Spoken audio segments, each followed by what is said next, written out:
Cropping is one of those essential tools in Photoshop.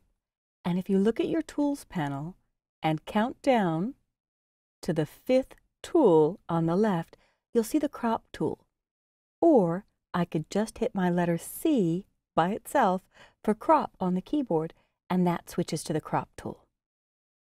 With the Crop tool active, you'll see corners, and when I mouse over each corner, I get a stretch icon. Or even the middle will stretch up and down. So if I wanted to take away part of the top of this image, I would pull down. On the right, I could pull in and to the left. Normally, I work from each corner. And in this shot, I'm going to keep an eye on the default rule of thirds.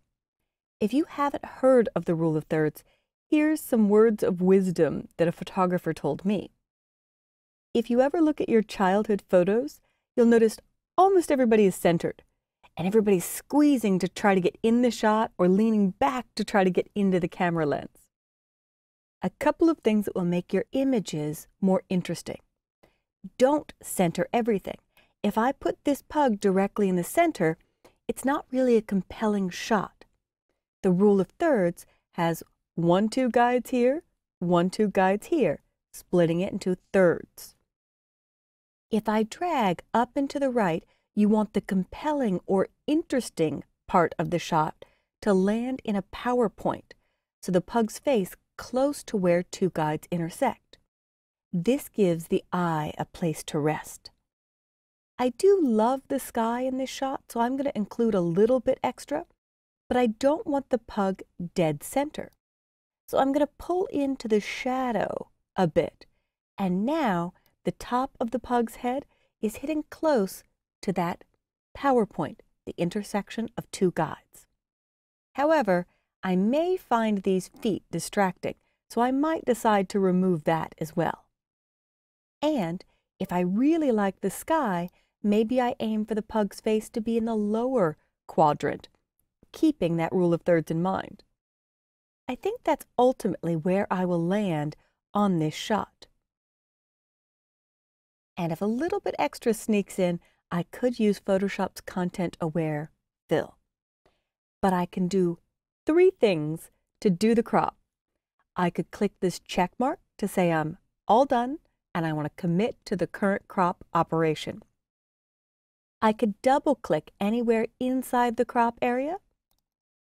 Or if I'm a keyboard user, I could press my return key on the Mac or enter on Windows. And now I like the overall look and feel of this shot. I'm not distracted by the person standing over here. I've got gorgeous blue sky, and my eye has a nice place to fall or rest.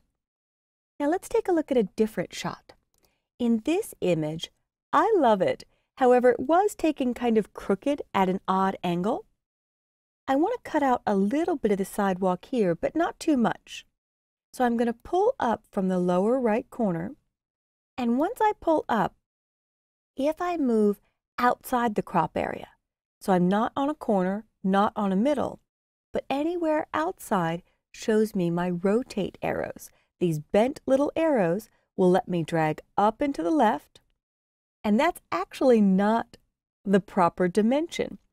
If the image is cocked a little bit to the right, I need to drag down in order to straighten it.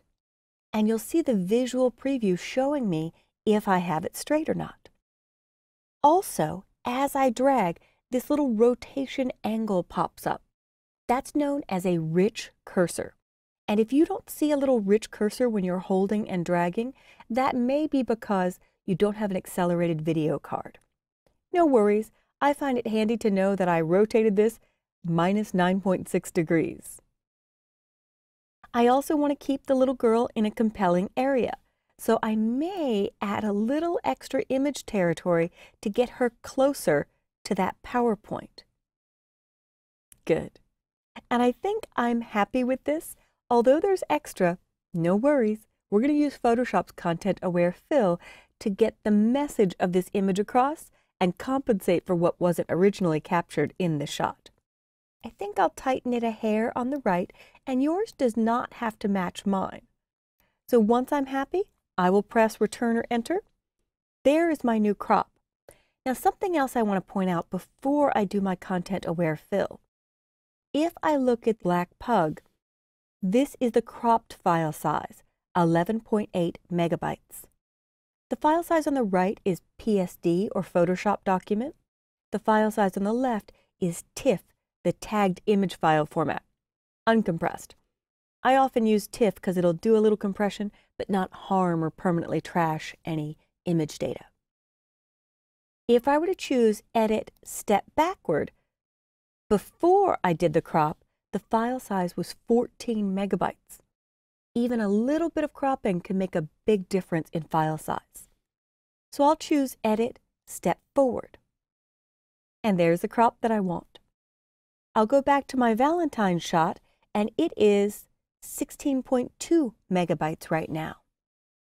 I'll choose Edit Step Backward, and originally it was 22.9, almost 23 megs. Edit Step Forward. So now I'll use my Quick Selection tool, and I'll select these two white parts by just clicking and dragging anywhere in the white center. In order to not get a seam, I'm going to do Select, Modify, and Expand. And I found the magic number that always works is 10 pixels. This creates a little overlap so you don't see a seam where Photoshop makes up new image data. So Edit, Fill, leave it on Content Aware, and click OK. And it made up new bushes. There's a little bit of schmutz here at the top that I could either clone out or paint out with the Spot Healing Brush tool. But I'm going to use my favorite mantra, let it go. The way I say it, it's one word. I realize it's 3 words, but I just say let it go. And I'll do select and deselect, and I want to stay on task for the topic of this lesson, which is the ways to crop. The last way to crop is an automated way. And you might say, Kelly, why didn't you show me that first? Well, I wanted you to see the way most people use, and then I wanted you to see the fast and easy way so you appreciate it. So looking at this image, it was placed crooked on a scanning bed. So I will choose File, Automate, Crop, and Straighten Photos. And boom, it's done. And just for fun, let's go to Image and Auto Color, and all the years are wiped away. I may also try Image Auto Tone, far better. And I could try Auto Contrast. It may be a little flat, not a huge difference. But if I take a look in my History panel and stretch it, here is what I started with before the color correction. Here is what I have now. Here is the original, and here is my end result.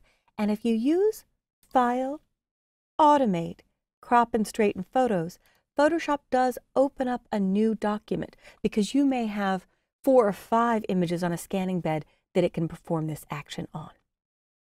So give the crop tool a try. There are far more options, but my goal was to show you how to pull in and crop and do cropping thoughtfully, and also how to save a step by cropping and straightening at the same time.